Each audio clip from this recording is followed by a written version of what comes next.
Live from the world's capital markets, here are the latest financial headlines brought to you by News Factory. Hello and welcome to Thursday's Daily Financial Digest. And here's what's making the headlines in the markets today. Bitcoin has lost 4.5% in the last two sessions. The ATR is heating up and is now giving a high volatility signal. The euro-dollar pair has gained 0.7% in the last two sessions. The stochastic RSI has moved sharply into the oversold area.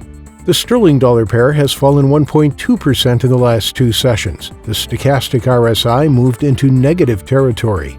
The Aussie-dollar pair has fallen 0.5% in the last session. Stochastic has plunged into negative territory. Those were today's major economic events. And now, moving on to world financial headlines. The surprise takeover bid of $21 billion for Toshiba Corp is a palpable demonstration of the growing influence in corporate Japan of activist investors in recent years.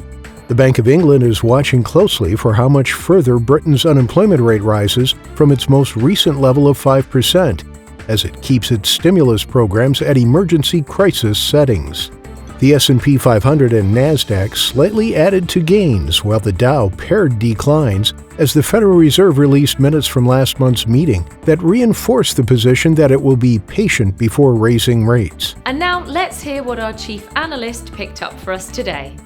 Japan's EcoWatchers survey outlook will be released at 500 GMT, the UK's market construction PMI at 8:30 GMT, the UK's 10-year bond auction at 10:30 GMT.